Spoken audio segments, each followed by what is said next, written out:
Okay, welcome to the deep dive.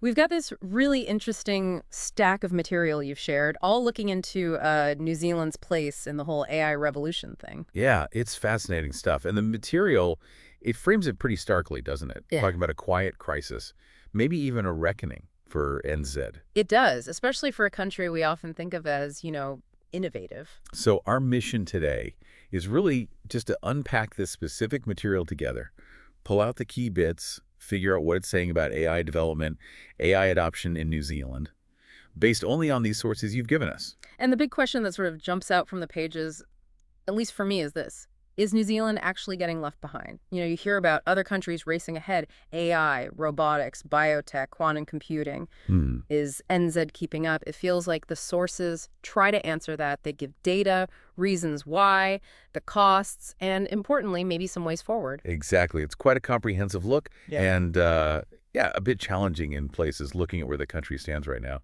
Okay, so let's start with the material does, just setting the global scene. It's really clear from these sources, AI isn't some far-off future thing. It's happening right now.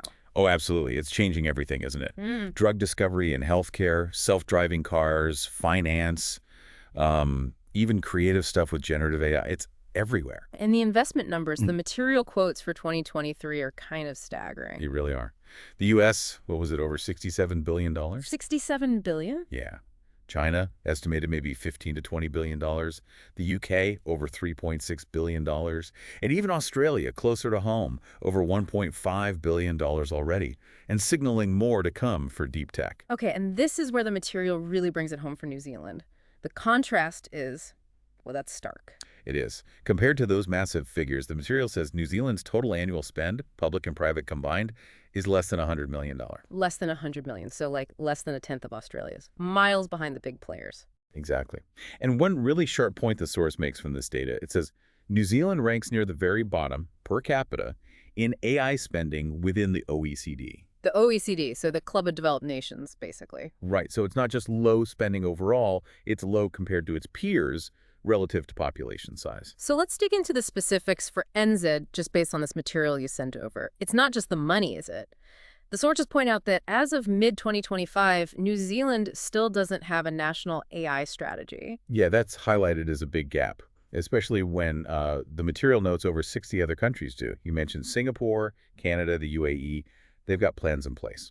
And without that strategy, the material suggests there's very little dedicated AI funding coming through the main government innovation channels, like NZTE or Calican Innovation. That's what it indicates, minimal specific funding. And also no mention of any major national AI research hubs. Nothing like, say, Australia's CSIRO Data 61 or the UK's Turing Institute, these big centers driving the research. The material does mention where NZ is using AI visibly, things like agritech, conservation, which are important, obviously. Hugely important, yeah. But the source makes a point of saying they're not globally disruptive in the way, say, foundational AI models or advanced robotics are. It's a different scale of innovation.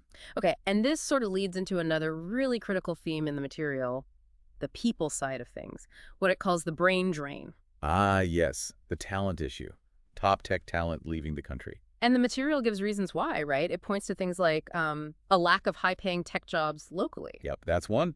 Also, minimal venture capital. That's the investment money startups need to grow fast. It's just not as available. And universities struggling to turn their research into actual businesses in New Zealand.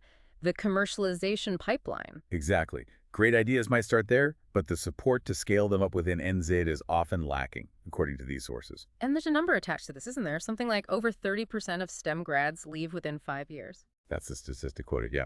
Over 30% heading overseas. And the material includes this really telling quote, apparently common among Kiwi founders who've left, I had to leave New Zealand to build the future. Wow. And the implication is they often don't come back. That seems to be the concern raised, yes. A permanent loss of that high-level skill. So digging into this analysis, why?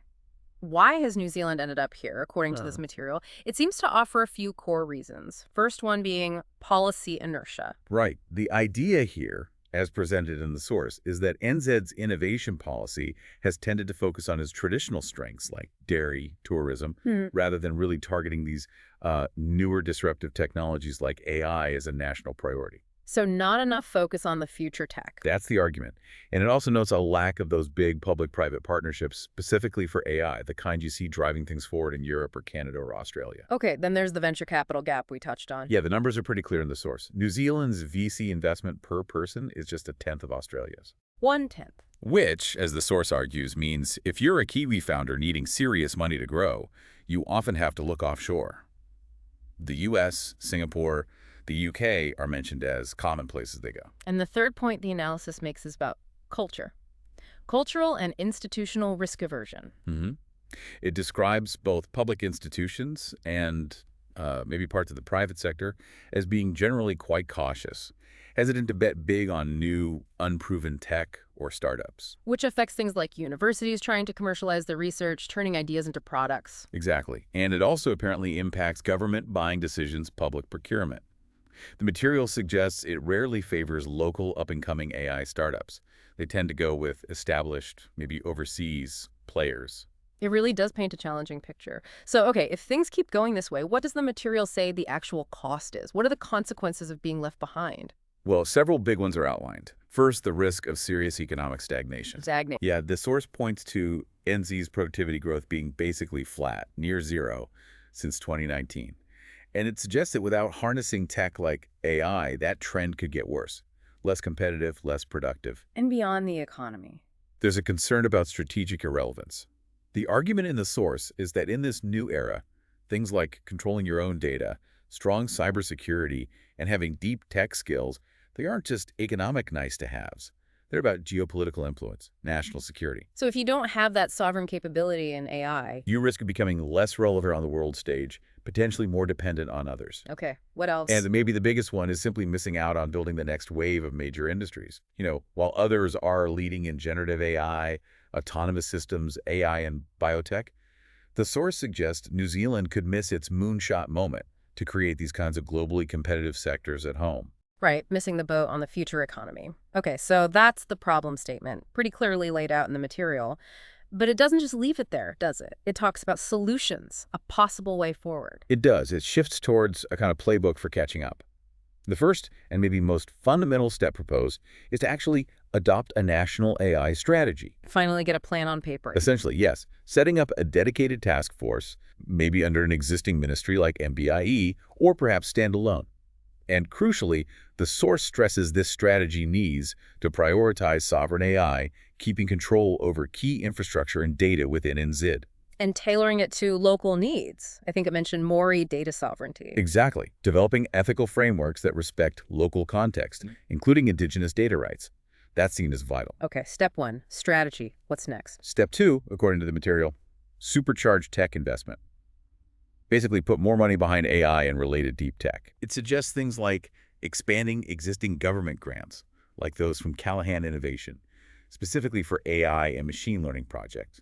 And maybe more ambitiously, launching a big, dedicated future tech fund. The source throws out a figure like $1 billion aimed squarely at deep tech startups. $1 billion. That's a serious number compared to now. It is.